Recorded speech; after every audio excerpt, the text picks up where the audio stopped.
안녕하세요. 마켓 쇼쇼쇼 진행을 맡은 이지영입니다. 자, 2024년 마지막 날입니다. 저희는 생방송으로 함께 찾아뵙고 있는데요.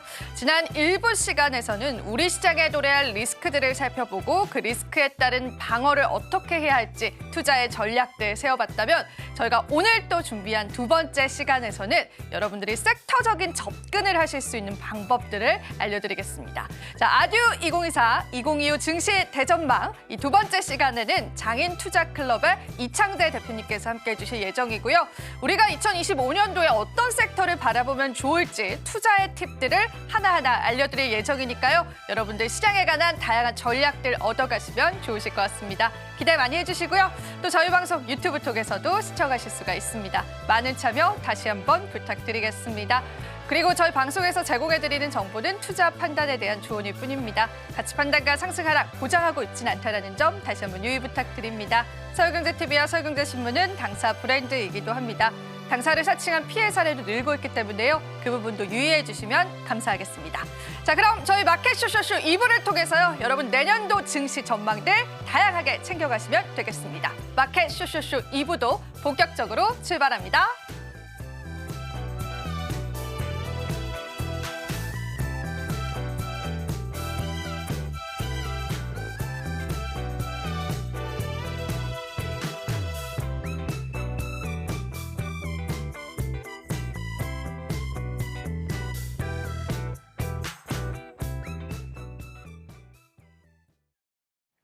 지난 1부에서 우리 시장을 돌아봤다면 앞으로의 우리 시장을 면밀하게 예상해보는 것도 중요하겠죠. 자, 오늘 함께해 주실 분 바로 인사 나눠보겠습니다. 장인투자클럽의 이창대 대표님 함께해 주셨습니다. 대표님 안녕하세요. 네, 반갑습니다. 네, 오늘도 저희와 함께 해주셨습니다. 네. 자, 우선은 저희가 오늘 좀 첫 번째 질문으로 드려보고 싶은 게 2024년도의 증시 대표님은 어떻게 보셨는지 대표님의 시선에 관해서 한번 이야기를 좀 들어보겠습니다.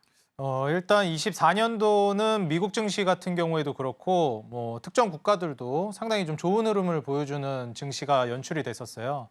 근데 이제 한국 같은 경우에는 그에 비해서 어떻게 보면 주인공이 된 적이 한 번도 없지 않았나. 맞아요. 네, 그렇게 저는 좀 생각을 하고요. 사실 24년도, 23년 말에서 24년도에 한 차례 좀 돈을 벌 수 있는 기회가 많았었는데 그게 이제 한국에서는 많이 제한적이었다라는 것도 저는 많이 안타까운 한 해가 아니었나 생각이 듭니다. 특히 이제 뭐 연말로 접어들면서 한 6개월 정도 연속 월봉상 하락세를 보여주면서 이게 6개월 연속 월간 단위로 하락을 한 거는 정말 오랜만의 일이라고 하더라고요. 맞아요. 그래서 이 모습을 좀 연출한 거를 좀 생각해 보면 우리나라 뭐 정치적 리스크도 있었고 여러 가지 측면에서 소외됐다고 봅니다. 물론 뭐 미국이 아무래도 계속해서 강달러 기조를 유지하려고 하는 움직임, 이 프로에서도 말씀드렸지만 계속해서 돈이 풀려나가는 거, 주변국들로 온기가 확산되는 걸 뒤로 늦추려고 하는 경향이 있는 것 같다 말씀을 드렸는데 그게 이어지다 보니 연말에도 힘을 못 받았습니다. 사실 상반기에라도 한 번 정도 주인공이 됐으면 이렇게 억울하진 않을 텐데 저는 25년에는 전 세계 시장에서 한국이 주인공이 될 만한 포인트도 있을 거라고 내다보고 있어요. 그래서 지금 시점부터 우리가 투자를 고려할 때 미국 주식이나 다른 국가 주식도 좋지만 한국 주식을 특히 좀 눈여겨보시는 게 어떨까 조언드리고 싶습니다. 계속되는 맥락으로 말씀해 주신 게 언젠가는 한국 지수의 밸류 매력이 부각이 될 것이다라고 말씀을 해주고 계십니다. 그래서 우리가 조금 더 긴 호흡으로 우리 증시의 매력도가 외국인 투자자들에게 들어오는 순간들을 체크해 보는 게 좀 좋을 것 같고요. 자, 그리고 또 올해 우리 증시에서 저는 눈에 띄었던 게 사실 상승하는 종목보다 하락한 종목이 많았는데 그 중에서도 낙폭 과대 종목군들이 상당히 많았습니다. 그런데 이제 증권가에서는 증시 상승 시 낙폭 과대주를 좀 주목을 해봐야 된다라는 그런 분석들이 좀 많더라고요. 그래서 이 부분에 관해서 이제 대표님께서는 좀 어떻게 생각을 하시는지 전략들 잡아볼 수 있을까요, 저희가? 사실 이제 뭐 증권가 쪽도 그렇고 기관 쪽에서는 이거는 저의 이제 개인적인 생각이기 때문에 무조건 이렇게 간다라고 생각은 하지 않으셨으면 좋겠습니다. 저는 개인적으로 이제 기관 수급을 조금 더 짧은 거래를 하는 데 있어서 참고를 하는 편이고요. 그다음에 이제 외국인 수급은 조금 더 이제 흐름을 파악하고 추세를 이어나가는 거를 파악하기 위해서 쓰는 경우가 많아요. 특히 이제 우리나라 같은 경우에는 개인이나 기관보다도 외국인 수급에 따라서 지수 자체가 좌지우지되는 경우가 많기 때문에 기관의 수급은 저는 좀 긴 호흡으로 봤을 때는 그렇게 신뢰하는 편은 아닙니다. 오히려 뭐 개별 주식이나 그리고 단기간에 이제 좀 물량이 들어왔다 나가는 거 정도를 참고해 볼 수는 있을 것 같아요. 그래서 저는 현재 낙폭과대주를 주목해야 한다. 이 부분은 뭐 어느 정도는 맞는 말인데 좀 각별히 주의해야 되는 멘트라고 생각을 합니다. 아, 그래요? 왜냐면 이제 주식에서 싼 게 비지떡이다라는 게 정말 이제 중요한 격언으로 저는 말씀드리고 싶거든요. 이게 주식에는 싼 데는 다 이유가 있습니다. 이게 쌀만한 주식이 아닌데 왜 싸지 싶은 기업은 정말 소수예요. 그래서 그걸 발굴할 정도의 실력이 되시는 분들은 물론 그렇게 하셔도 되지만 대중분들에게 이제 설명을 할 때는 싼 주식은 가급적 보시는 게 아니다. 비싼 주식이 왜 더 비싸질 것인지를 파악하고 비싼 주식 중에서 잘 나가고 있는 주식 중에서 더 잘 나갈 거를 찾는 게 중요하다. 오히려 잘 나가고 있는 기업을 좀 초반에 파악하는 능력을 기르는 게 훨씬 더 유리하다 말씀드리고 싶습니다. 그래서 낙폭과대주를 그럼에도 불구하고 또 투자 성향이 그런 쪽으로 있으신 분들이 또 있단 말이에요. 왜냐면은 꼭 고점 돌파나 추세가 상방으로 가는 주식이 꼭 정답이랄 건 없거든요. 그건 그쵸, 하나의 맞아요. 투자 성향이니까. 그러면 이제 내가 낙폭과대주를 본다라고 했을 때 어떤 주식을 보는 게 좋을까라고 한다면 저는 그 낙폭이 과대된 데는 분명한 이유가 있다 말씀드렸잖아요. 네. 그 이유가 해소된 기업들을 보시는 게 중요할 것 같고요. 뭐 업황단에서든 개별 기업 측면에서도요. 그리고 그 악재, 그 기업이 이제 저가로 떨어졌던 이유가 내가 투자자의 입장에서 해소될 걸로 전망이 되는 그런 인사이트가 보일 때 투자를 하시는 게 좋을 것 같아요. 예를 들면 뭐 건설 업황은 정말 좋지 않은데 그 건설 업황 안에서도 또 잘 나가는 기업은 있기 마련입니다. 그렇죠. 네. 그래서 우리가 항상 이제 생각해야 될 건 아무리 이게 불경기여도 대박 나는 맛집은 생겨나고 아무리 잘 나가도 망하는 식당은 생겨납니다. 그래서 이제 과대낙폭 종목들을 보실 때는 섹터나 업종 때문에 어쩔 수 없이 우리가 흔히 막 억가당한다 그러잖아요. 억지로 까임을 당한 그런 종목들이 있어요. 이제 업황이나 증시가 안 좋으니까 개별 기업은 잘 나가는데 어쩔 수 없이 같이 동반하락하는 종목들. 그런 종목들을 좀 눈여겨보시면 낙폭과대주 중에서도 기회가 많이 있겠다. 이렇게 조언드리고 싶습니다. 그러면은 그게 과연 어떤 종목군들인지 좀 궁금해 하실 것 같아서 몇 가지 알려주시면 가장 좋지만 지금 당장 어렵다면은 그 낙폭과대 주다라고 우리가 공략해 볼 만한 것들을 찾아내는 방법들이라도 좀 알려주실 수 있을까요, 네네. 대표님? 네. 뭐 일단 힌트를 드리자면 네. 앞서서도 제가 이제 어쩔 수 없이 떨어진 섹터들을 네네네. 말씀드렸잖아요. 근데 이제 우리가 사이클을 도는 산업들, 서클리컬 산업들을 네. 볼 때 경기민감 업종들은 사실 불경기가 계속해서 이어지고 있기 때문에 계속해서 어려운 측면을 보여주고 있는 게 사실입니다. 그래서 아직까지도 좀 어려운 국면을 지나가고 있는 게 저는 건설이나 인프라 그리고 자동차 철강 이쪽도 되지 않나요? 그렇죠. 그죠? 철강, 네. 화학 우리가 이제 전통산업군이라고 말하는 뭐 기초산업, 중후장대 산업들이 정말 어렵거든요. 이게 업황 자체가 전체적으로 어렵다 보니까 그런 게 좀 커요. 근데 이런 업종 중에서도 회복될 만한 업종이 있고 그리고 좀 지금 당장 어렵지만 업황이 어렵더라도 개별 기업으로서 먼저 치고 나가는 종목들은 또 분명히 있습니다. 그래서 그런 쪽을 좀 눈여겨보시는 게 좋겠고 당연하게도 이익 개선세가 이제 기대되는 종목들, 매출과 마진율이 같이 성장할 걸로 전망이 되는데 리포트나 기사를 읽어보니까 그 전망이 투자자인 내가 보기에도 타당하다, 설득력이 있다.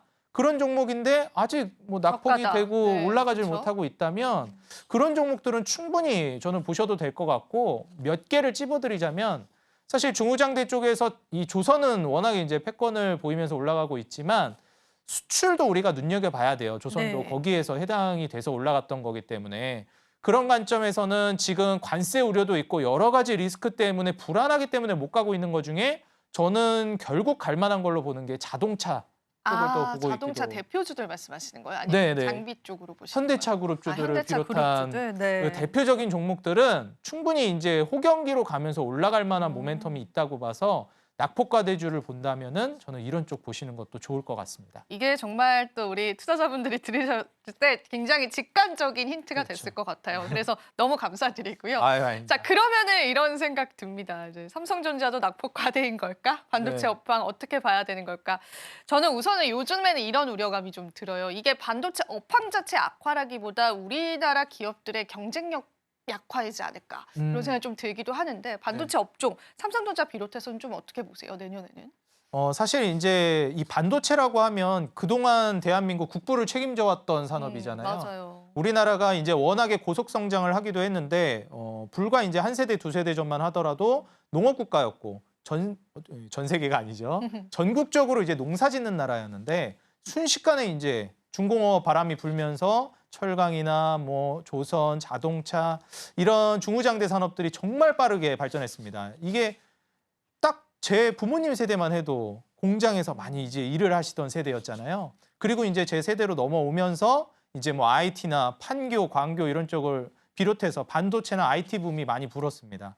이게 너무 빨리 이제 불어간 감도 없지 않아 있는데 반도체가 그러면 앞으로도 우리가 국부를 책임질 거냐에 대해서 좀 고민을 해봐야 된다고 저는 생각을 해요.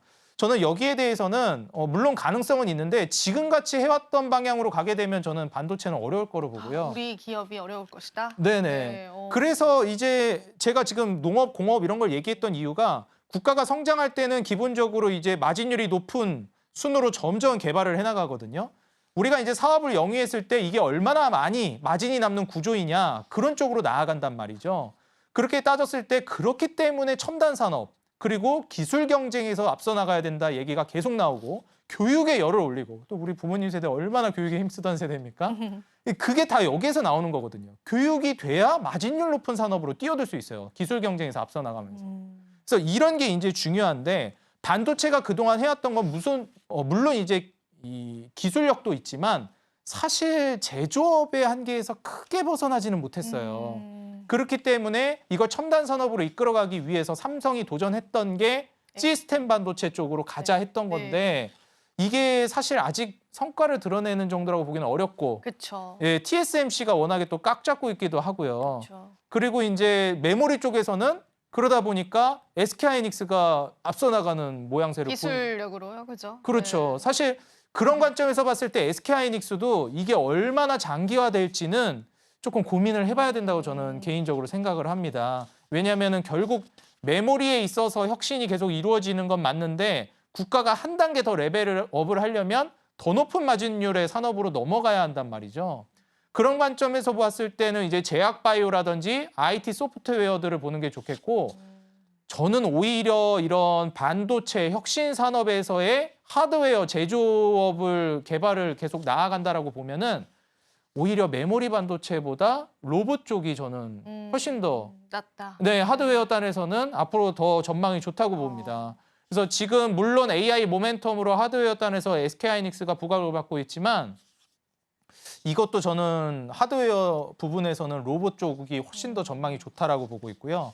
삼성전자가 더 떨어질 것이냐 이거에 대해서는 저는 여기서 더 떨어진다라고 하면 그때부터는 낙폭과대라고 보는데요. 지금까지 떨어진 거는 낙폭과대라고 보지 않습니다. 정말로요? 네, 이 정도는 당연히 받아야 될 평가다. 네, 당연히 받아야 될 평가고요. 야, 네. 그렇기 때문에 이거는 뭐 미국과 중국을 예로 들 수도 있는 건데 만약에 미국이 중국한테 밀리게 되면 미국이 삼성전자처럼 저런 이제 일이 벌어지게 됩니다. 그래서 지금 기를 쓰고 안 뺏기려고 패권을 유지하려고 하는 거죠. 네. 그러니까 삼성전자는 사실상 메모리 쪽에서는 패권을 잡고 있었는데 지금 시스템 쪽으로 더 높은 마진율로 저는 도전을 했다가 사실상 이렇다 할 만한 성과가 아직은 안 나오죠. 나오지 못한 상황에서 가지고 있던 패권마저도 2등으로 내려온 시점이라고 본단 그렇네요. 말이죠. 그죠? 네. 그러니까 사실 프리미엄을 부여해 줄 이유가 없네요. 하나도 없는 거예요. 그러니까 PBR이 1.0 아래로 떨어지니까 기계적인 매수세가 들어오는 거고 그게 아닌 이상에는 그 정도 주가에서 머무를 수밖에 없다고 보고 다른 게 뭐 나중에 생기면 모르겠지만 현재로서는 저는 그렇다라고 보고 있는 입장입니다. 그럼 이런 거네요. 그간 이제 크게 기술력이 필요하지 않은 양산형 반도체를 했다가 이제 기술 쪽으로 전환을 했는데 사실상 성과가 없다 보니까 기존에 잘하던 것들에 관한 파이도 뺏겨버린 상황인 거네요. 네, 사실 그쵸? 뭐 기존에도 기술력이 있기는 해도 뭐 필요 없는 것까지는 아니었지만 필요 없는 것까지는 아니지만 네. 더 큰 기술력의 단계로 넘어가려고 했던 건데 했던 더 건데. 높은 마진율의 네, 산업으로 그죠. 사실 그 도전했던 성과가 아직 안 뭐 나오고. 우리 눈에 가시화되는 단계는 아니니까요. 뭐 HBM 지금 퀄 테스트도 통과 안 된 거잖아요. 그렇죠. 사실 지금도 말씀을 잘 해주셨는데 결국 HBM 경쟁에서 지금 퀄테스트 통과 여부도 말이 많잖아요. 3M 네. 이쪽에서도. 그래서 이제 계속 얘기가 되고 있는 게 이번에 삼성전자는 그거 그냥 건너뛸 것 같다. 바로 HBM4단으로 서로 가겠다. 예, 갈 것 같다라는 예측도 많이 나오고 있고요. 뭐 엔비디아에서 지금 퀄테스트 통과가 안 되는데 저는 바로 4로 넘어갈 것 같은데 이것도 지금 25년도에 예측이 되고 있는 게 25년도에도 한 초중순 정도의 SK하이닉스는 HBM4가 양산이 시작될 걸로 예상하는데 이제 삼성전자 같은 경우에는 뭐 중순이나 하반기 돼서야 이제 가능할 걸로 전망하고 있어요. 그럼 또 뒤처지는 거거든요. 그렇네요. 그러면 뭐 굳이 리스크를 지고 엔비디아가 삼성전자로 SK하이닉스가 먼저 잘 나가고 있고 잘하고 있는데 굳이 삼성전자로 바꿔야 될 이유가 있을까? 없죠. 네, 저는 좀 그렇게 내다봅니다. 그러면은 그래도 우리가 또 반도체 쪽에 관해서 호재로 들려왔던 게 뭐 우리가 또 추가적인 HBM에 관한 수요가 높아질 것이라는 기대감이 있었잖아요. 거기에다가 AI 시장이 오면서 주문형 반도체 쪽으로의 소부장주들도 움직였던 부분들이 있고 그래서 삼성전자를 이제 놓고 그냥 반도체 전체 업황을 봤었을 때 2025년도에 호재들은 여전하다라고 보실까요? 반도체에는 여전히 뭐 호재거리는 있다라고는 봐요. 근데 이제 여기서 사실 그러면 반도체만의 문제냐라고 보기에는 저는 좀 애매한 것 같아요. 사실 삼성전자나 SK하이닉스를 비롯해서 반도체 우량주들은 우리가 패시브 자금이 계속해서 들어오고 있는 업종이었습니다. 우리가 외국인 투자자들이 한국을 바라봤을 때 우리가 상징적인 기업들을 보게 되잖아요. 그 국가를 일으켜 세운 기업, 국부를 이끌어가는 산업과 종목들을 먼저 봅니다. 우리가 뭐 미국 주식을 볼 때도 M7 먼저 보는 것도 유사한 패턴이에요. 그리고 이제 대만의 TSMC를 먼저 보듯이. 그러니까 기계적으로 들어오는 돈들이 분명히 있습니다. 그래서 한국에 투자한다라고 하면 기계적으로 담는 포트폴리오들이 있어요. 패시브 자금들. 뭐 현대차 담고 삼성전자 담고 SK하이닉스 담고 이런 것들이 있는데 사실 이 국가 신뢰도가 떨어지게 되면은 저희 국가가 조금 리스크 있어 보이는데 환율 방어도 어려워 보이는데 외국인 투자자 자꾸 이탈하는데 거기다가 또 정치적 리스크까지 터지네? 이러니까 국가에서 돈을 빼면서 어쩔 수 없이 거기서 이제 삼성전자나 SK하이닉스가 타격을 받는 것도 있다고 저는 봅니다. 근데 여기에서 이제 우리가 생각해 봐야 될 건 그럼 소부장을 봐야 되는가? 저는 그렇게 보진 않고요. 그래요? 그럼에도 불구하고 우량주 쪽을 보는 게 반도체 쪽에서 맞다고 봐요. 그래요? 왜 이게 결국에는 그 핵심 근본을 벗어나게 되면 좀 어려워진다고 보는데 비만 치료제를 제가 하나 좀 예로 들어드리자면요. 제가 비만 치료제는 관련주를 투자하는 거를 그렇게 적극 권장해드리지 않았어요. 오히려 톡신이나 필러, 보톡스 쪽을 가자, 뷰티 쪽으로 가자. 네, 보는 거를 더 권장드렸는데 왜냐하면 지금 그 비만 치료제 시장에서 경쟁하고 있는 한국 기업 본격적으로 돈을 벌어가지고 뭔가 가시화되는 기업이 저는 없다고 봅니다. 그나마 기대할 수 있는 게 한미약품 정도가 가장 대표적이었는데 사실 비만 치료제는 부수적으로 수혜를 보는 종목들이었어요. 그 테마성이거든요. 그러니까 유통을 책임진다든지 뭐 검수를 하는 기업이라든지 그럼 결국 이 위고비에 편승해서 이렇게 수혜를 보는 종목들인 거죠. 그 위고비라는 제품 본질적인 거를 파는 게 아니라. 그렇기 때문에 그런 종목들은 사실상 어려워요. 휘둘리기 쉽고. 근데 위고비라는 비만 치료제 시장이 전 세계적으로 확장이 되면 말씀드렸지만 살을 단기간에 빼기 때문에 살이 처지고 이걸 다시 탄력도를 끌어올릴 톡신이나 보톡스, 리프팅 이런 시장이 자연스럽게 따라옵니다. 근데 그 시장에서 톡신 시장에서 한국 기업은 휴젤이나 파마리서치 대표적으로 말씀드렸는데 전 세계적인 경쟁력이 있어요. 그 제품을 기반으로 해서 살아남는 기업이고 부수적인 수혜를 받는 게 아니라요. 그래서 이런 관점에서 물론 소부장도 좋지만 저는 핵심적인 그 반도체 기업 중에서 좋은 기업을 먼저 보고 그다음에 조미료 같은 개념으로 첨가를 하는 게 훨씬 더 좋겠다. 포트폴리오 밸런스가 훨씬 그게 안정적일 것이다. 조언드리고 싶습니다. 네, 좋습니다. 반도체 이야기는요, 사실 1시간도 부족한 것 같습니다. 오늘 반도체 이야기 쭉 나눠봤는데요. 이어지는 코너도 소개를 해드리겠습니다. 2025년 증시 미리 보기 시간 준비되어 있습니다. 또 은혜 앵커님께서 준비를 해주셨기 때문에요. 우리가 내년도 우리 증시 어떤 시선으로 바라봐야 할지 여러분들 체크 한번 해보시면 좋을 것 같습니다. 2025 증시 미리 보기 이어집니다.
네, 이어서 2025년 증시 전망에 대해서 이야기 나눠보도록 하겠습니다. 저는 지수에 대해서 조금 더 디테일하게 다뤄보도록 할 텐데요. 일단 증권사 17곳에서 내놓은 2025년 코스피 밴드 전망입니다. 최저는 DB금융투자에서 내놨었던 2100이고요. 최상 같은 경우에는 신한증권에서 내놨던 3100포인트였습니다. 이 17곳의 평균 한번 내봤더니 평균이 2342포인트에서 2872포인트인 것을 알아갈 수가 있습니다. 일단 2300 이하를 제시했었던 증권사는 17곳 가운데 총 8곳이 있었고요. 3000 이상을 제시했었던 증권가는 17곳 가운데 총 4곳이었던 것으로 나타났습니다. 이 표에는 없습니다. 그런데 SK증권에서 가장 공격적인 전망을 내놨는데 한번 살펴봤더니 2416포인트에서 3206포인트를 예상한다라고 이야기했습니다. 자, 즉 다시 말해서 최상단과 최하단의 그 편차가 무려 1106포인트나 크게 벌어진 것이죠. 자, 그러면 왜 이런 일이 발생을 했을까? 왜 이렇게 큰 편차를 보였는지에 대해서 이야기 나눠보도록 하겠습니다. 글로벌적으로 불확실성이 해소되지 못했기 때문이 가장 큰 이유였습니다. 일단 트럼프가 취임을 하고 나서 어떤 행보를 보일지 불확실하고요. 금리 정책, 금리 인하가 있을 예정이긴 합니다만 그 횟수에 대해서는 좀 오리무중입니다. 자, 그리고 나아가서는 중국 경제 회복 대체 언제 할 수 있을까? 이 역시도 불확실하기 때문에 증권가에서 전망이 좀 큰 편차를 보인 것으로 나타났습니다. 이뿐만이 아니라 미증시도 있어요. AI 산업 포황으로 인해서 사상 최고치를 올해 계속해서 경신을 해냈죠. 그럼에도 불구하고 일각에서 계속해서 꾸준히 제기되는 것이 밸류에이션이 좀 많이 고평가되어 있다라는 우려감입니다. 실제로 DB금융투자 같은 경우에는 2000년 버블닷컴 이후 두 번째로 고평가된 상황이다라고 미증시에 대해서 이야기를 했습니다. 즉 다시 말해서 하방 압력이 있을 수 있다라고 진단을 한 것이죠. 일단 이렇게 증권사들이 전망이 큰 편차가 보이게 되면서 복잡한 선택지를 받은 투자자라고 볼 수가 있습니다. 그럼에도 불구하고 우리는 증권사들의 공통점을 잘 찾아서 전략을 꾸려야겠죠. 자, 일단 중론 살펴봤더니 상저하고였습니다. 상반기의 방향성을 잘 탐색을 하다가 하반기 접어들어서 반등세를 보일 것이다라는 것이 대체적인 중론이었습니다. 실제로 가장 보수적으로 전망을 내놨었던 DB금융투자 같은 경우에는 연초에는 안전자산에 투자를 해라. 그리고 하반기 증시 확대를 권장한다라는 코멘트를 덧붙이기도 했고요. 반면에 가장 공격적인 전망을 내놨었던 SK증권에서도 같은 목소리 이야기하고 있습니다. 연초에는 좀 조심을 할 필요가 있다. 하반기 들어서 금리 인하 사이클 효과로 인해서 증시가 좀 우호적인 상황이 연출될 것이다라는 코멘트 내놓기도 했습니다. 자, 그리고 하나금융연구소의 보고서 자료 한번 들고 와봤습니다. 2025년 산업별 전망에 대해서 이야기 나눠보도록 할 텐데 한마디로 정리를 하자면 양극화가 더욱 심해질 것이라고 정리를 해볼 수가 있습니다. 제가 이렇게 파란색 박스로 쳐놨던 것은요. 올해도 굉장히 어려웠는데 내년에도 굉장히 어려울 전망인 산업입니다. 대표적으로 철강과 석유화학 그리고 건설이 꼽히고 있고요. 반면에 빨간 박스 같은 경우에는 내년에 매우 좋을 전망을 의미합니다. 반도체 같은 경우에는 올해도 좋았죠. 그런데 내년에는 더 좋아질 전망이다라고 보고서에서는 이야기를 하고 있었고요. 조선 같은 경우에는 올해도 매우 좋았습니다. 그런데 내년에도 이 상승세 꾸준히 유지될 것이라고 보고 있습니다. 2차 전지 같은 경우에는 초록색 박스로 그어놨죠. 2차 전지 올해 매우 어려웠습니다. 그런데 내년에는 조금 어렵다고 합니다. 즉 다시 말해서 회복세에 접어들 것이다라고 이 증권가에서는 보고 있습니다. 자, 그러면 매우 어려울 업종부터 하나씩 살펴보도록 하겠습니다. 철강과 석유화학, 건설업에 대해서 이야기 나눠보도록 할 텐데 일단 철강 같은 경우에는 중국 경제가 여전히 회복세에 접어들지 못하고 있는 상황 속에서 전방산업 수요 역시도 계속해서 감소되고 있죠. 구조적인 문제에 직면을 했는데 좀처럼 벗어나지 못하고 있기 때문에 내년에도 매우 안 좋을 것이다라고 예측하고 있습니다. 다음으로 석유, 화학에 대해서 이야기 나눠보도록 할 텐데 일단 전 세계적으로 과잉 공급 이슈가 있죠. 수출 역시도 굉장히 부진한 상황이기 때문에 여러 가지 종합해서 회복세 보이기 힘들 것이다라고 진단하고 있습니다. 마지막으로 건설업 같은 경우에는 고금리, PF 위험 역시도 계속해서 도사리고 있는 상황이기 때문에 이 침체 국면이 장기화될 것이라고 예측하고 있습니다. 자, 반면에 매우 좋을 업종 살펴보도록 할게요. 조선도 있었지만 반도체에 대해서 조금 더 이야기 나눠보도록 하겠습니다. 일단 AI 성장으로 인해서 수요는 지속적으로 증가세를 보일 것이라고 이야기했고요. HBM과 같은 이런 고부가 가치 제품 비중이 오름세를 보일 것이기 때문에 수익성 역시도 함께 개선될 것이라고 보고 있습니다.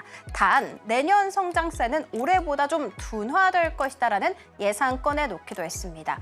그러면서 2025년 내에 정점을 지날 가능성이 높기 때문에 전체적으로 상고하저의 흐름을 보일 전망이라고 반도체에 대해서 언급하기도 했습니다.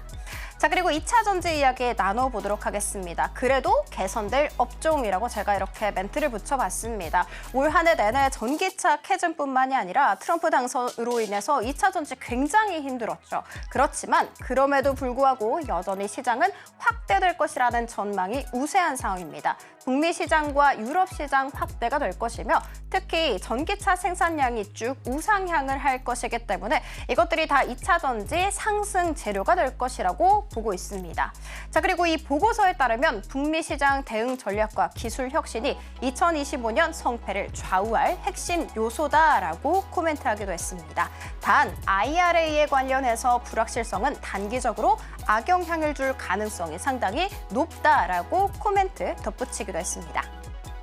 자, 그러면 우리는 포트폴리오를 어떻게 꾸려야 할까요? 일단 2025년 증시는 변동성이 클 예정이라고 합니다. 여기에 발맞춰서 좀 조화로운 포트폴리오를 꾸려야 한다라고 이야기를 했는데 어떻게 조화롭냐? 경기 방어주와 배당주, 성장주를 좀 골고루 담아야 한다고 이야기했고요. 금융과 제약바이오, 산업재 섹터를 주목해야 한다는 코멘트도 있었습니다.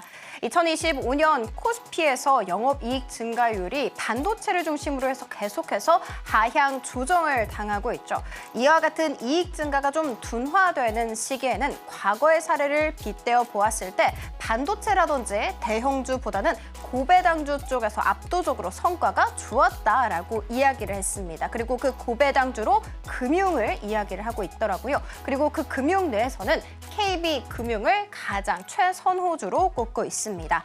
KB금융 같은 경우에는 국내 주당 배당금 상향 흐름을 주도하고 있기 때문에 최선호라고 이야기하기도 했습니다. 자, 그리고 다음으로 주목해야 할 섹터는 제약바이오 살펴볼 수 있습니다. 금리 인하 수에 기대감이 당연히 있겠죠. 일단 몇 회를 할지 모르겠습니다만 금리 인하를 할 것임은 당연합니다. 그리고 경기 방어주라는 매력도 있는 데다가 JP모건 헬스케어 같은 경우에는 당장 내년 1월 3일부터 16일까지 개최가 될 것이기 때문에 여러 가지 상승 재료가 있다고 판단했습니다. 뿐만이 아니라 알테오젠처럼 이렇게 해외로 기술 수출 성과가 계속해서 가시화되고 있고 이슈가 들려오고 있죠. 실적 개선 기대감 한껏 끌어올릴 수가 있다는 것에 제약바이오 주목해야 되는 이유로 꼽혔습니다. 그리고 어느덧 신산업 테마로 자리를 잘 잡은 AI 역시도 주목할 필요가 있으며 산업재 같은 경우에는 트럼프가 취임을 하게 되면 인프라 투자 당연히 할 것이기 때문에 주가 상승 가능성이 높다라고 보고서에서는 이야기를 하고 있습니다. 자, 이렇게 2025년 증시에 대해서 잘 알아봤습니다. 조금 더 딥하게, 디테일하게 알아가고 싶으시죠? 그러니까 다음 코너도 기대하쇼쇼쇼!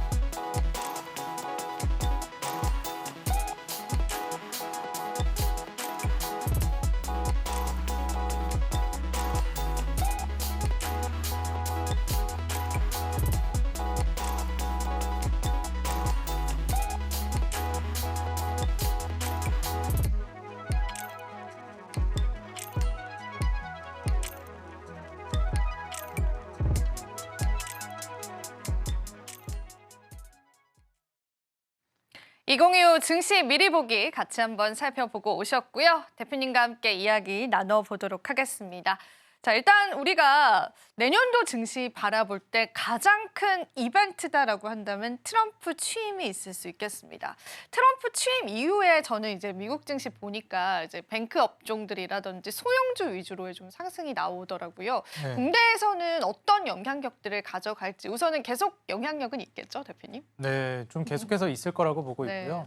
사실 우리가 이제 트럼프 정권이 이제 본격적으로 시작이 된다라고 하면은 1월부터 이제 취임 이후의 흐름을 봐야 하는데 트럼프라는 인물 단독으로 이제 보는 것도 있겠지만 트럼프가 이제 취임하면서 그때 이제 힘을 가지고 갈 수 있을 만한 인물이 또 일론 머스크가 있습니다. 그래서 이 부분을 조금 나눠서 보시는 게 좋을 것 같고요. 저는 트럼프 수혜를 받을 만한 이 트럼프라는 인물만 단독으로 떼놓고 본다면 결국 이제 트럼프가 이끌어갈 정책들 이 부분에 이제 포커스를 맞춰야 될 것 같습니다. 관세를 조금 집중을 해서 풀어보면 좋을 것 같아요. 네. 관세 쪽을. 네. 아무래도 이제 관세 쪽으로 가게 된다라고 하면은 우리나라도 타격을 받지 않겠느냐 이런 얘기가 많이 나오고 있잖아요. 그래서 거기에서 좀 비껴갈 수 있을 만한 업종이 뭐가 있을까 많이 이제 주목하실 텐데 아무래도 문화 쪽은 좀 관세를 매기가 아직은 좀 어려운 맞아요. 국면이라 엔터 쪽이 괜찮을 것이다 얘기도 많이 나오고 있고요.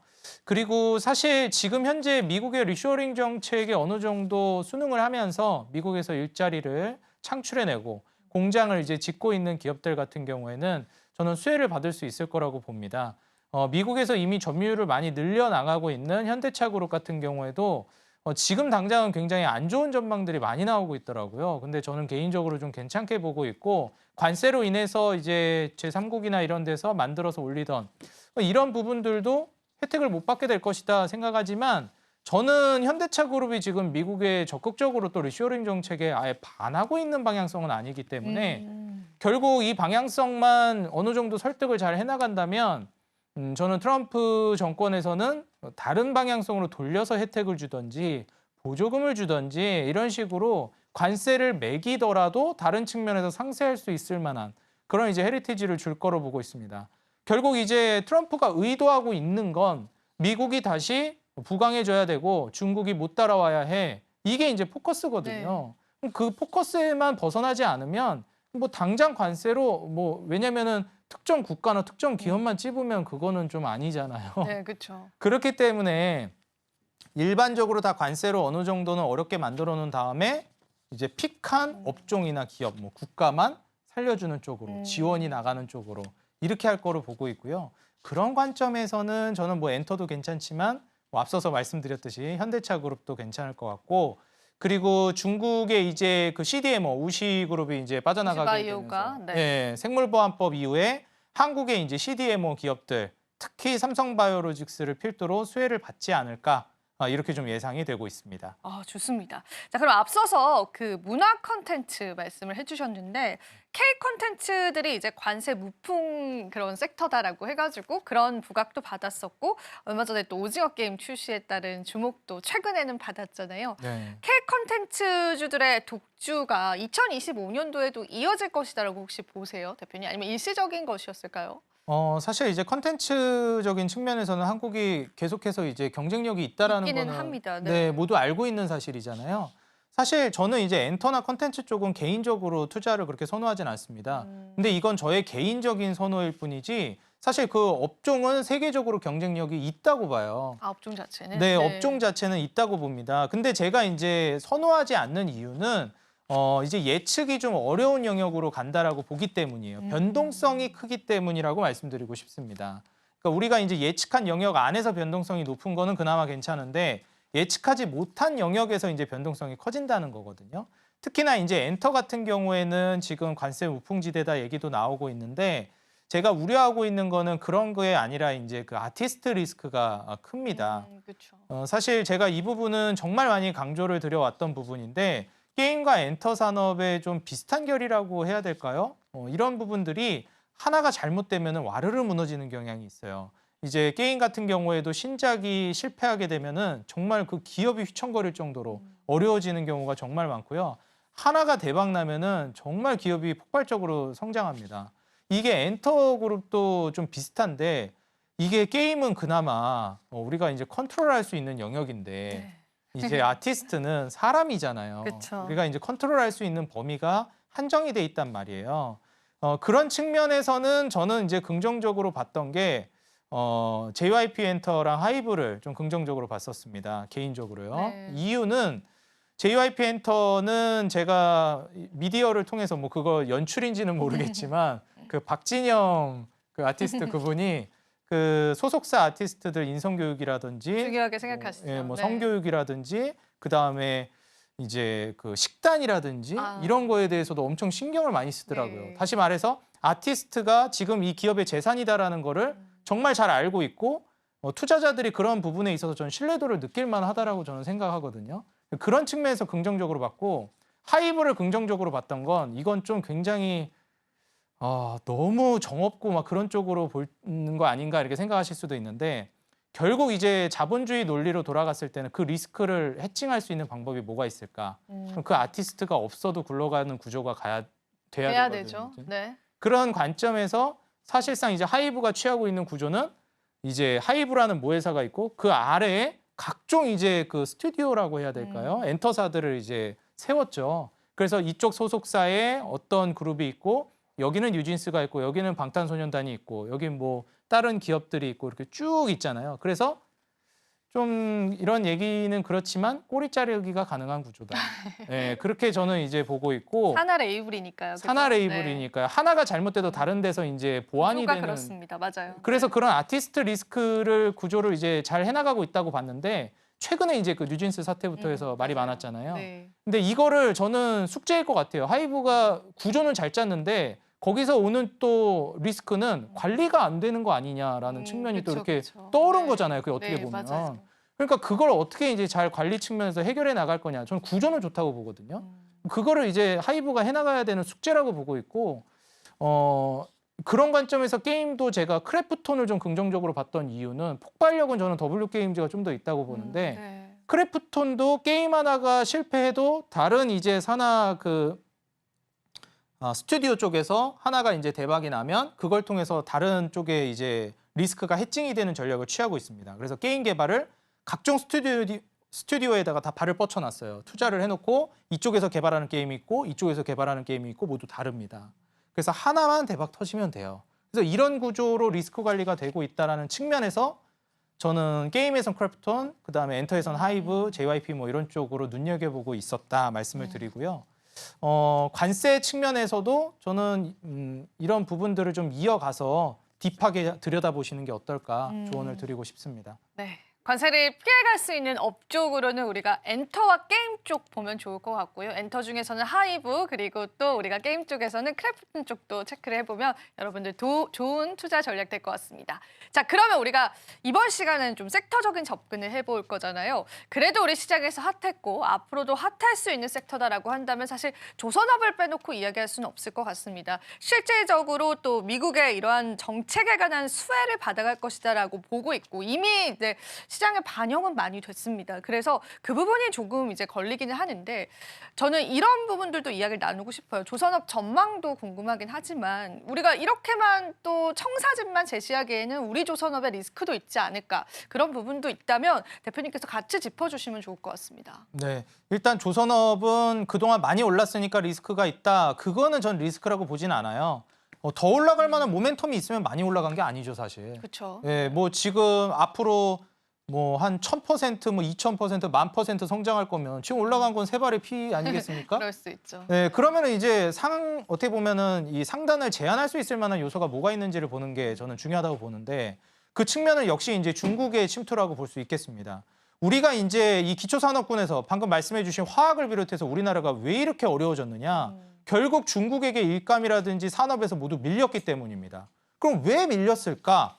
지금 미국이 긴장하고 있는 부분도 이런 거였는데 전 세계의 기업들이 중국에 생산 공장을 지었어요. 거기서 기술 유출이 있었다는 거죠. 그러면은 중국이 따라왔고 중국은 저가 물량 공세를 할 수 있는 국가란 말이에요. 우리나라가 그걸 따라갈 수 있을까요? 우리나라가 따라갈 수 있는 거 혹은 뭐 미국이 이제 앞서 나가야 되는 거는 기술력에서 압도를 해야 돼요. 물량 공세 가성비로는 중국을 저는 절대 못 이긴다고 봅니다. 그러니까 생산 캐파를 늘리는 걸로 승부를 보면 안 된다고 보는 거예요. 그런 관점에서 조선은 지금은 기술력으로 우리나라가 앞서 나간 거란 말이죠, 사실. 그래서 지금도 뭐 중국이 뭐 점유율 뺏어오고 있고 다시 또 치고 올라온다 말이 많거든요. 근데 그거는 저는 크게 문제 없다고 봐요. 우리는 우리가 감당할 수 있는 캐파 안에서 기술력으로 승부를 봐서 고마진 그 조선들만 선박들만 가져오면 돼요. 이런 중무장대 산업들의 정말 이 어떻게 보면은 위험 요소가 뭐냐면 그러니까 미국도 조선업이 사실 지금 많이 안 하고 있잖아요. 그래서 우리나라한테 기대고 있고. 네. 근데 그랬던 이유가 뭐냐면 캐파가 늘어나면 이거 물량을 맞춰야 되는데 공장이 뚝딱 지어지질 않아요. 그거 다 지어질 때쯤엔 경기가 침체합니다. 그럼 공장을 그거는 이제 만들어놨고 사람은 다 뽑아놨는데 일순간에 다 해고시켜버린다? 공장 다시 없앤다? 이게 말이 안 돼요. 그러니까 고정 비용을 한번 늘리면 줄이긴 어려운데 경기엔 되게 민감하게 반응한단 말이죠. 그러니까 이게 컨트롤이 잘 안 되는 영역이라는 게 좀 핵심이라고 볼 수 있겠고요. 그러려면 특정 캐파를 유지하되 기술력으로 승부를 보면서 쭉 앞서 나가는 고지를 계속 유지하는 게 중요해요. 그래, 중국이 계속 가성비로 밀어붙이는 거 인정. 우리는 기술력으로 계속 앞서 나가자. 근데 그러려면 기술력을 뺏기지 말아야 되는데 이번에 미국에도 공장을 짓는 거에 대해서 이 기술력 미국에 그럼 뺏기는 거 아니냐, 중국에 뺏겼던 네. 것처럼 이런 우려도 많이 나오고 있어요. 근데 저는 개인적으로 어떻게 보고 있냐면 중국 같은 경우에는 미국을 추월하기 위해서 빨리 달리고 있는 국가였어요. 그런 국가들은 사실상 기술을 뺏어가는 데 있어서도 그냥 기술을 뺏고 이제 어떻게 보면은 그 기술을 제공해 준 기업이나 국가에 어느 정도 헤리티지를 준다거나 고맙다는 뭐 보상 측면이 있다거나 있겠죠. 네. 이런 게 조금 더 있어야 되는데 아쉬웠다라고 저는 생각을 해요. 그래요. 예, 그리고 그걸 토대로 해서 빨리 앞서 나가려고 하는 게 있었다. 그러니까 사실상 우리가 빨리 이제 앞만 보고 가면 주변을 챙기기가 어렵단 말이죠. 네. 이건 너무 이제 딥하게 철학적으로 들어가는 것 같긴 한데 미국은 근데 패권국이잖아요, 이미. 네, 그죠. 그래서 만약에 물론 기술을 안 뺏기는 게 중요하지만 기술 유출이 된다라는 걸 어느 정도 인정한다라는 관점으로 보면 미국에 유출되는 게 안전하겠냐, 미국에 아니면 중국에 유출되는 게 우리가 경제적으로 이득이 되겠느냐. 저는 미국에 유출되는 게 차라리 경제적으로 낫다고 보는 게 미국은 확실한 보상이 있는 국가라고 보고 있어요. 아, 너희 덕분에 중국으로부터 뺏길 뻔한 패권을 자리 잡았다.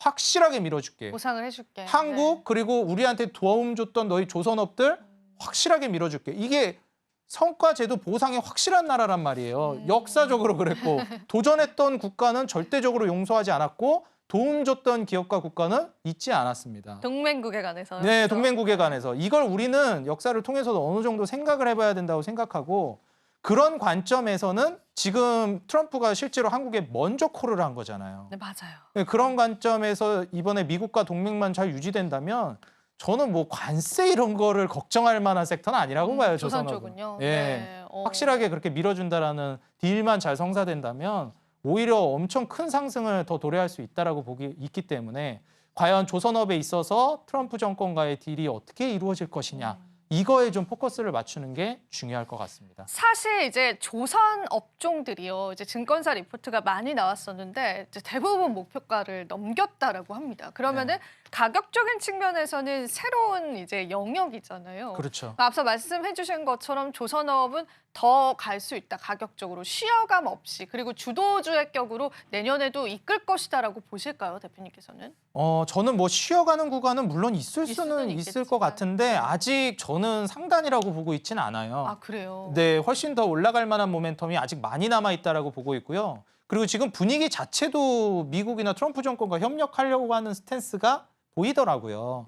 그래서 저는 앞으로 이제 상승 사이클이 남아 있다고 보고 근데 이제 기존에 많이 올랐던 완성 조선 업체들은 좀 부담이 되니까 기자재 쪽으로 그 낙수 효과가 지금 온기가 퍼지고 있거든요. 그쵸, 맞아요. 그런 관점에서는 중국이 치고 들어와도 결국은 쓸 수밖에 없는 게 저는 이제 그 애프터마켓 시장이라고 보고 있습니다. 그래서 상대적으로 아직 덜 갔고 앞으로 이제 올라갈 만한 모멘텀이 중국이 치고 들어와도 그 시장을 뺏기지 않을 만한 게 당장은 저는 HD 현대마린 솔루션 같은 이 소프트웨어를 담당하고 있는 애프터마켓 시장의 강자라고 보고 있어요. 이 경쟁 기업이 지금 마땅히 없거든요. 네. 그래서 기존의 종목들이 너무 많이 올라서 부담스럽다 하시는 분들은 이런 HD 현대마린 솔루션 같은 종목은 여전히 저는 기회가 남아있다라고 보고 있습니다. 아, 좋습니다. 조선업 전망대 우리가 들어봤다면 우리 또 대표님께서는 조선업을 제외하고는 2025년도에 주도 섹터로 유망하다라고 보는 섹터군이 있다면 우리 투자자분들에게 좀 힌트를 주시면 좋을 것 같습니다. 네, 저는 크게 이제 세 가지 정도를 보고 있는데요. 물론 자동차도 나중에 오고 다 하겠지만 우선순위라는 게 있잖아요. 네. 저는 1순위로 제약바이오를 꼽고 싶고요. 아주 여전히요. 네, 앞서서 앵커님께서 설명해 주셨나요? 네. 이제 앞서서 네. 앵커님이 해주셨는데 누군가가 해줬겠죠. 네, 네. 금리 인하는 계속된다. 금리 인하. 네, 금리 인하는 이제 계속되기 때문에 사실상 이제 속도의 차이일 뿐이에요. 근데 기준금리 인하 브레이크 걸릴 것 같다고 하니까 제약바이오가 타격을 받았는데 그거는 브레이크가 걸리는 거지 인상하는 게 아닙니다.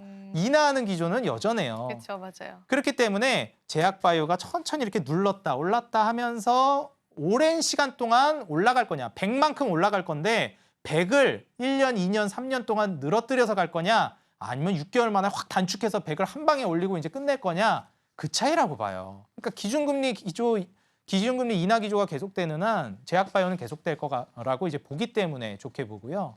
그 다음에는 이제 혁신 업종에서는 2차 전지를 뛰어넘을 만한 게 저는 로봇이라고 보고 있습니다. 아, 그렇죠. 그래서 이제 로봇 쪽은 지금 외인 기관 수급을 토대로 봤을 때 가장 먼저 수급이 집중되고 있는 게 레인보우 로보틱스예요. 그렇기 때문에 수급이 먼저 집중되고 있는 종목부터 보시는 게 좋습니다. 먼저 많이 급등하는 종목도 물론 중요하지만 저는 대장격 종목 중에서는 레인보우 로보틱스를 선제적으로 보시는 걸 조언드리고 싶고요. 그 이후에는 뭐 후발주자들 그때 가서 또 보시는 게 좋을 것 같아요. 그리고 이제 마지막으로 트럼프 정권에서 이제 수혜를 받을 인프라. 예, 인프라 쪽이 저는 결국 정책적인 수혜를 받으면서 각국의 인프라 정책이 육성될 거로 봐요. 전진건설 로봇 같은 그런. 네, 거죠? 그렇죠. 네. 뭐 전진건설 로봇은 좀 빠르게 올라가긴 네. 했는데 아직 안 간 종목들이 많아서 그렇죠. 그런 이제 인프라는 트럼프 정권 취임하고 나서부터 본격적이라고 봅니다. 남북 경협이 됐건 뭐 재건이 됐건 이름은 갖다 붙이기 나름입니다. 인프라 사업을 국가 차원에서 트럼프가 주도해서 할 수 있는 건 저는 인프라가 유일하다고 봐요. 나머지는 일론 머스크 쪽에서 담당하지 않을까 싶어서요. 트럼프의 이 멘트를 보면서 기대해 보겠다 한다면 인프라 쪽을 좀 보시는 게 좋겠다 조언 드립니다. 세 가지 주도 섹터는 좀 정리를 해보면 좋을 것 같습니다. 제약바이오주와 또 로봇주 그리고 건설주, 인프라 관련주들일 텐데요. 특히나 건설주는 트럼프 취임 이후에 시장에 더 큰 주목을 받을 가능성이 있기 때문에 시기적인 부분들까지도 여러분들이 같이 살펴보시면 좋으실 것 같습니다. 대표님의 또 유망 섹터 속에서 우리가 또 내년도 시장의 힌트를 함께 살펴볼 수 있었던 것 같고요. 그리고 또 대표님께 또 질문을 드리고 싶은 부분들이 일단은 우리가 이 원전, 대왕고래 이와 같은 정치적인 힘을 받았었던 섹터가 사실은 있었잖아요. 올해 하반기쯤에. 근데 그렇죠. 이 부분에 관해서 이제는 정말 보내줘야 되는 건지 2025년도에. 왜냐하면 정치 리스크가 좀 불거진 부분들도 있잖아요. 그렇죠. 대표님 어떻게 생각하세요? 전략 어떻게 짜볼까요? 일단 원전과 대왕고래는 결이 좀 다르다라고 생각합니다. 둘 다 이제 정책으로 볼 수는 있겠지만 원전은 글로벌 스탠다드의 이제 흐름을 어느 정도 이어가면서 원전을 육성한 거고 정책적으로 대왕고래는 사실 이제 정책에 어느 정도 의존도가 높았다라고 보여져요. 그래서 지금 정치적인 부분이 불거지면서 이게 중심을 잃었다라고 판단합니다. 근데 원전은 뭐 정권이 바뀌고 이런 거를 떠나서 지금 사실 원전을 우리나라만 탈원전을 했던 건 아니에요. 그렇죠. 근데 이제 탈원전을 했던 국가들이 다 돌아왔거든요. 그러니까 이 흐름을 벗어나진 않을 거라고 봐서 원전 쪽은 앞으로도 좋을 거라고 보고 대왕고래는 좀 리스크가 보내주자. 크지 않을까 저는 그렇게 보여집니다. 네, 그럼 마지막으로요, 대표님. 오늘 이제 또 우리 시청자분들에게 2025년 투자할 때 가장 또 주의했으면 하는 그 코멘트 한마디만 좀 부탁드려도 될까요? 저는 이제 연초에 지금 환율 방어와 지수 방어가 어려운 상황이기 때문에 미국이 살짝만 꺾여도 한국은 태풍이 불어와서 많이 급락을 경험할 수 있다고 봅니다. 그래서 불안한 만큼 현금 확보가 저는 절반 정도는 필수적이라고 보는 시장이에요. 연초에 급락이 물론 안 나왔으면 좋겠지만 나올 가능성을 충분하게 열어두고 현금이 확보된 채로 투자를 진행하시기를 조언드리고 싶습니다. 네, 이렇게 해서 대표님의 마지막 한마디까지도 들어봤습니다. 자, 오늘 특집 생방송은 저희 여기서 마쳐보도록 하겠습니다. 또한 저희 방송에서 제공해드리는 정보는 투자 판단에 대한 조언일 뿐입니다. 가치 판단과 상승 하락 보장하고 있지는 않다라는 점 다시 한번 유의 부탁드리겠습니다. 자, 올해 고생 많으셨습니다. 저희는 내년도 시장에요. 더 알찬 정보들로 찾아뵙도록 할게요. 자, 오늘도 저희 생방송 시청해주신 여러분 고맙습니다.